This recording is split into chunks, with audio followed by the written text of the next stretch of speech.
Hello guys, welcome to Naija Football Talk episode 4. It's me again, Kolade Daniel, and we're bringing you the latest talking points from game week 4. This weekend added of drills, drama and suspense, and we're here to give you the latest talking points from game week 4.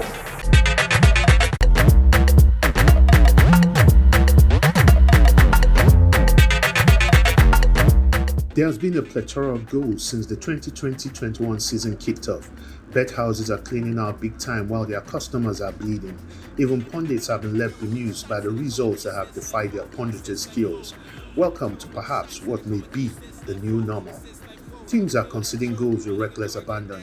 While FIFA will be happy at the number of goals being produced, one can't help but shudder at the absurdity of it. Ordinarily, eyebrows wouldn't be raised if it was the likes of Fulham, Leeds United, Sheffield United, Hoffenheim or Celta Vigo that was doing a pre-Christmas giveaway. What however bogs the mind is the fact that top dogs like Bayern Munich, Manchester United, Manchester City, Liverpool and Chelsea have been at the wrong end of the ensuing drama. The question is, why are the big boys conceding so many goals? Week 1 in the Premiership saw an average of 2.8 goals per match being scored. The following week, it went up to a season high of 4.4 goals per match. Week 3 saw a drop to 3.6 goals, while Week 4, it rose to 4.1 goals. After 4 rounds of matches, Liverpool, the defending champions, have conceded 11 goals, while Manchester City and Manchester United have conceded 7 and 11 in 3 matches. A combination of factors can be alluded as 3. Absence of fans. The motivation that comes from fan presence in the stadium is another factor militating against teams. The pressure of the fans who are seen as the 12th man ensures that motivation is low and the smaller teams are more relaxed. 4. The high line. Big teams seem to want to copy the successful Bayern Munich model of a dangerous high line.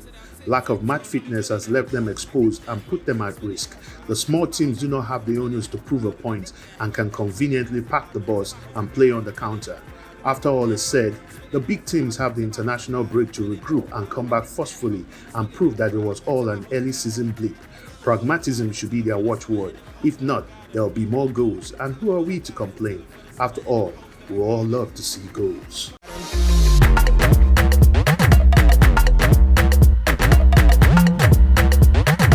Since you guys want me to say something, I'll be no wahala. United are rubbish and we will continue to be rubbish until something good is done. That's all I have to say. First of all, Manchester United need Rudiger to come and improve their defense. They need him to come and teach Maguire a few things about defending. And I also see Aston Villa doing very well this season. They have a very good mix. And everyone can now see how important Man is to Liverpool. And Chelsea are also back. We are finally have got the team together. Pulisic is back, Ziyech is back, Chilwell is on form. Watch out for us after the international break. Okay guys, we're here again. This last weekend, I'm lacking words to describe what happened. I mean, the results we saw, no one could have predicted that one at all. Everyone in the studio here were all smiles. Bolu, how are you doing? I'm doing well. Coming off a weekend of funny win and so much banter as well. Very good weekend. I see you're not looking so good, man. What's happening? How do you expect me to answer? Okay. How do you expect me to answer? I don't know. How do you react when you lose 6-1? Yeah, the man of the weekend. The way I'm reacting right now, it was a very disgraceful loss and something that should never happen. It has been coming. I won't say I didn't expect this to happen. It has been coming for a while now. Okay, we'll get back to that. Moving on to talking points from the latest weekend. We saw Everton continue their flying start, 100% record to the season, 4-2 win over Brighton. They are looking like the dark horses this season. Carlo Ancelotti looks to have gotten his magic. It's still too early to talk about them. Mentioning them as title contenders. But what do you think about them so far? So far so good. They've been solid. They started the season very well. Beat Spurs. They've shown that they can score many goals as well. And they've been in form in the Carabao Cup. They're in the quarterfinals now. They haven't lost this season so far, which is very impressive. James has been spectacular.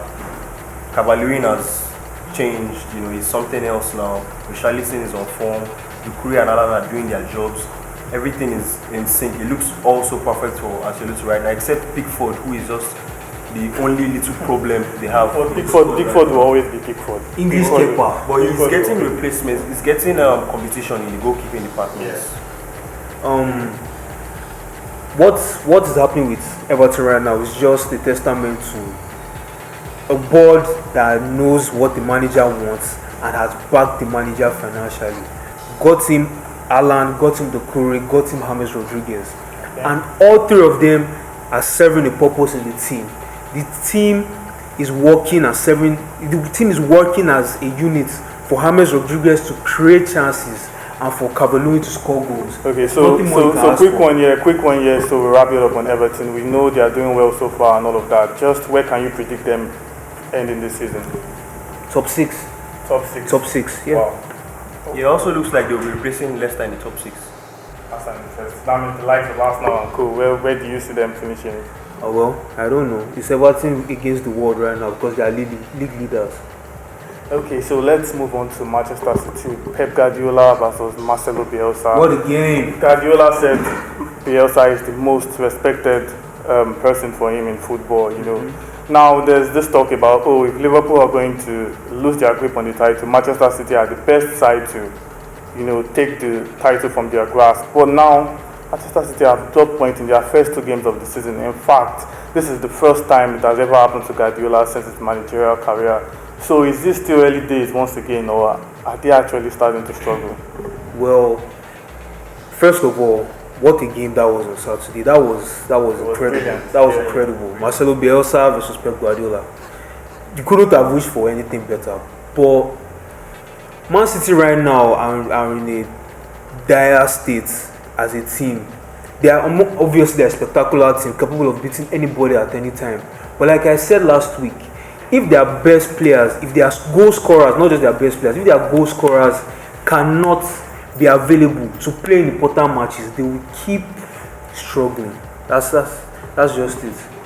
We also have to consider the slow start to the season for all the big teams, because all the big teams who ended their seasons late last season have had slow start. They've been affected by the rough start to the season, so we have to remember that.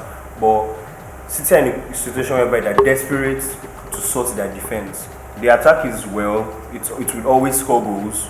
They have enough quality, but that defense is where they're desperate now. See how Ruben was straight into the lineup and Ake was dropped against Leeds. They are very, very desperate. So that's how desperate Guardiola is. So the international break looks to have come at a good time for City. So let's hope they will be able to recharge their batteries after the break. Let's go to the biggest result over the weekend. The first one, we know what happened at Old Trafford. Jose Mourinho versus his former employers, and we saw how it ended. Of course, we saw Bruno Fernandes give them a bright start, his usual penalty shit, and they took the lead. But they will have wished they didn't even score at all. Use one, collect 6. So I'm telling you, like I said in my hot take earlier, you need to loan Rudiger to come and teach them some defending. He needs to be their Thiago Silva for this season. Come and teach Maguire how to defend and try to bring some solidity into their team. What do you think? First of all, I don't want German Joseph Yobo in my team. That's the first thing. Second of all, this game was horrible. This game was terrible, and there are a lot you can point fingers at every single player in the team, but it goes beyond it. But I don't want to sound like a broken record and go again and say the board, the this, the that. Ole Gunnar Solskjaer needs to know his players. A manager knows his players. He knows the best system for his team. When United park the bus and hit people on the counter is when they are best. United now want to play more progressive football and keep a high line. Maguire is a snail. Snail no feet, run, go back. Why are you still playing him there? The first question is why Maguire is your captain, first of all. On what basis is this guy your captain? You guys just dash Leicester £80 million. And first, give the guy a captain and but I think after the whole Greek incident, he's off the season trouble. I think you guys should have brought him to his, gradually this season. You guys should not have just put him out there. Pointing fingers at some players, now you have to look at Anthony Martial and Harry Maguire. A closer look at this guy. Look at what Martial did. Yes, he was provoked by Lamela, but as a footballer, you know the rules. Once you retaliate, you get booked. And he got a red card, and a needless one. Now he's going to face a 3-match ban. What do you have to say about that recklessness, that act that he just did? The truth is, like you said, the professional should not be provoked. Yeah. He was provoked and he got sent off. Lamela deserves to be sent off as well. Yeah. But that's just simple grey area. Then the team in general, all 6 goals, regardless of 10 men or not, were all avoidable. Starting from the first goal where they started play head tennis for inside their box. Maguire. Do you know the craziest part about that thing? Yeah. Do you know that Maguire fouled Shaw? Yes, actually. Maguire fouled Shaw. I created space for Dombele to smash that ball in top corner. Dombele has literally been a reject. Now don't use Man U. We start in career. Tottenham picked our defenses up. He picked our defense apart. Do you know the 4th goal was very comical? Rashford was supposed to track back. He didn't track back. Shaw was covering for Rashford. Then Maguire went to the wing to cover for Shaw. Then, instead of Bayer to cover for Maguire, Bayer was there looking. They watched him. Someone just waltzed in and scored. Well, for me, it's going to get worse for you guys. I'm sorry. You guys play PSG in about 2 weeks. Neymar and Mbappe versus this defense. If he entered 10. I remember in the first episode, I said Ole Gunnar Solskjaer will be the first manager to be sacked. I'm still sticking with that. If this guy continues at this rate, he's going to be sacked. With Pochettino out there available, it's inevitable that they might bring him. But here's the truth. Here's the truth. Just on the final note, Man United are a serious club. They will not sack Solskjaer and will continue being mediocre. You might eventually be the fall guy for the last question for a Manchester United fan and the objective as possible. Where will you guys finish this season? I would say we'll finish 7th at the very least. 7th? At the very least. Okay, let's see. Me, I feel maybe at this rate you guys will finish somewhere around 12th or 13th. My biggest mistake was predicting Manchester United nicking top for this season. I'm very sorry for saying that. They'll probably finish 8th or something this season. Okay, so if you think Manchester United losing 6-1 was bad, Liverpool, the reigning champions, had it worse. 7-2 defeat to Aston Villa, Watkins, he just came from Brentford, 28 million record signing, and he scored a hat-trick in the first half. First person to ever do that to Liverpool in the Premier League era. I mean, what do you have to say? What happened to the champions? I mean, after the pasting we took, I just went into hiding under shell. Then the news of Liverpool collective just started bringing me back to life. Almost 7. Now so. But it was still 5-0 aggregate scoreline. There was no difference between you guys and Liverpool. No, at least we had 10 men, and they have the best defender in the world, Virgil van Dijk. But not to moving closer at the game. What do you think caused the loss? If you had to give a reason, what do you think happened? They didn't have Henderson. I don't know. People always say Henderson. They didn't have Henderson, but it's no excuse. This is Aston Villa. Yeah, that's true. That is true. But they didn't have Henderson, and people always say Henderson is the most dispensable member of their team. But actually, Henderson is one of their most important players, if not the most important, when it comes to when they are pressing.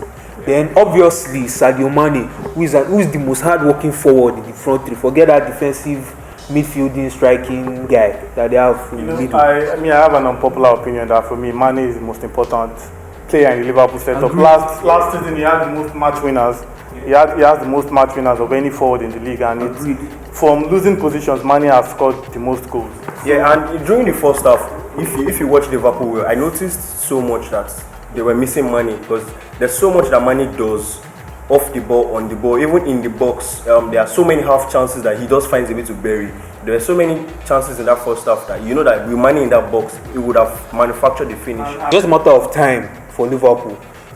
It's a hangover. They are the league champions. They won the Champions League. They won the league last season. They won the Champions League 2 seasons ago. So it's just now we be big boys. Alexander Arnold was cut out of position all the time. So was Robertson. But that was done in by Grealish. See that nutmeg way. This is a message out there to all the Van Dijk lovers. Imagine you guys disrespecting great defenders in the Premier League, Terry and Vidic, putting Van Dijk in the same bed. Stop it right now. I mean, even Company, we have Campbell. Let's even go to Liverpool. Van Dijk is not in the top three centre backs that have played for Liverpool. So I like this scoreline because it has showed us a lot of truth. And for me, we can see now that Van Dijk is just another person out there, another defender out there that has a bad day too. Okay, guys. Sadly, we have to go now. It's been a very, very brilliant episode and we all enjoyed ourselves in the studio. We hope you did too. Don't forget to give us your comments in the comment section below. And when you're doing that, please and please consider Manchester United fans. Things are not easy right now. If you know a Liverpool fan too, share your love, give them some gifts, anyhow, send them money. They need it. The international break is coming, but of course, we go still day here to bring you the latest football talk. The cruise continues and we keep on bringing you the best. Hit the like, retweet, and share button. Don't forget to give us all your comments all over our all over our social media channels right there on your screen. It's bye for now, and we have to take our leave. Peace out.